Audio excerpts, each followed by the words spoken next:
Already got the old doors off, and work on getting this old frame out by taking the screws out and then cutting the silicone or caulking or whatever and getting that old frame out of there. There's probably 3 screws on each side. There might be one in the bottom, maybe a couple in the top. Just make sure you get all the screws out. I'm using a straight razor to scrape this silicone off of here and some of this crud. You got to be real careful doing it this way. It's real easy to gouge the fiberglass if you're not careful. You can heat up that silicone and soften it with a heat gun. I'm just going to take my time and get the big chunks off, and then I'm going to hose this thing down with oven cleaner and leave that sit for a little while, and then I can scrape the rest. That'll get the rest of that residue off, and then we can wipe it down and clean it off real good.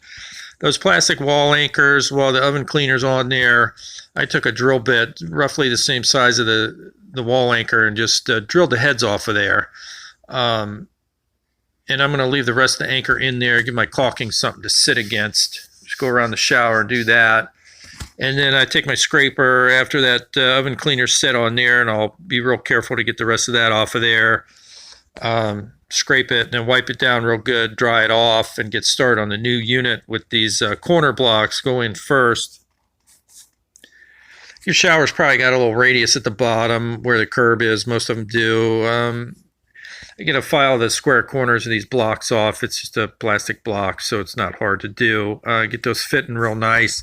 And basically, you just tape those in place and get the top on first. You don't glue any of that yet. This one comes with a straight edge to mark the top of the unit, which, it's up off of the fiberglass, which is kind of a bummer, but it is what it is. So I just transferred those holes, marks, to the wall, and I'm going to mount the bracket, drilled my holes and mounted the bracket to the tile wall there, and then the doors will go between the fiberglass.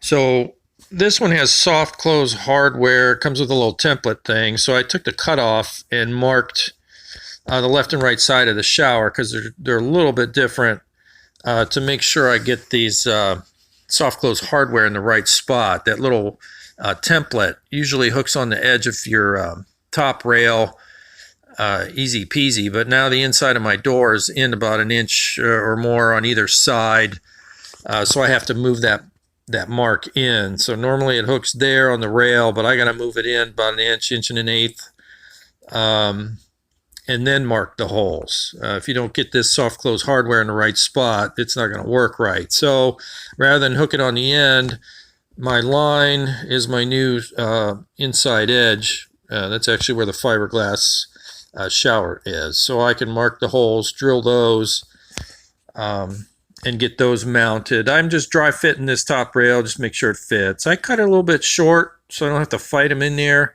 You got a silicone around it anyways. And then take it out and mount your soft close hardware. Get that on there real good.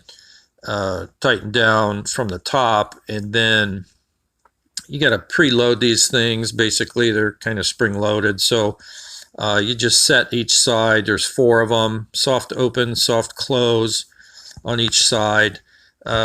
Get those all ready to go, and then you can mount that top rail. It's actually a really nice feature.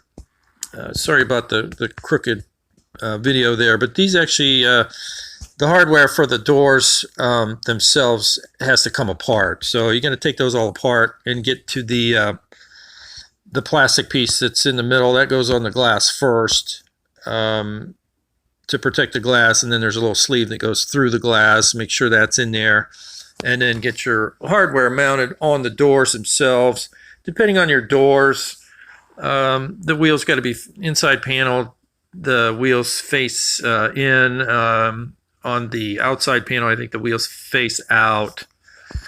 So just double check the directions. It really depends on your glass too, as far as which side they go on. So just double check all that stuff first. Panels just tip in like any other door, most of them. You tip the inside one in first, and then you can put your cover plates back on kind of whenever. I probably should have put them on before I put it in here, but I'm going to adjust the door panel, this inside one first, and then the outside one. I had to adjust the inside one so much that I got to file down these little clips. These are what engage the soft open, soft close. So I had to file those down a little bit because they were rubbing, because I had to adjust the door so much. But after you get the doors adjusted, the bottom track goes on, silicone's down. Check your directions there and make sure you get that silicone in the right place, and then tape that down so it can set up. Just try, if you're working on it while it's setting up, just try not to bump it around.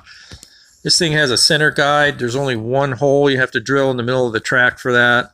That one screw holds that guide on there, and then this little trim clip just kind of covers that screw head. Kind of nice there. So after you get all that in and adjusted, your doors are good. The corner blocks are the last thing to silicone down. You silicone those in where they go. Operate your doors, make sure they're in the right spot. Basically, you silicone them in, and then after it sets up, you can silicone around it. These come with like a little weather stripping on all four sides, left and right side of each glass panel. I started from the bottom and went up, rather than, I think the direction said start from the top and go down, but I had to adjust these doors so much I end up with a goofy gap. So I'd rather have the gap at the top and have it seal real good at the bottom because of, splashing water and whatever. So let that set up real good. And then as far as the adjustment on these rollers, there's two rollers on each side. So if you have to move it to the middle or the outside, you have to do it on both sides of this hardware. You can't just adjust one side. You have to do both sides. And then you have that adjustable clip on the top. You can adjust pretty much up. You can't really adjust it down. So at the very end, I caulked these holes and scraped them flat with a razor blade and let that set up. It actually looks worse on the video than it does in person. The color actually matches real good. I think it might have been the lighting on the video that really highlighted that, but I think it turned out pretty good considering there's no frame now. So yeah, it looks good. Aside from that top rail being up above the unit, it still looks good. It functions the way it's supposed to. It's watertight.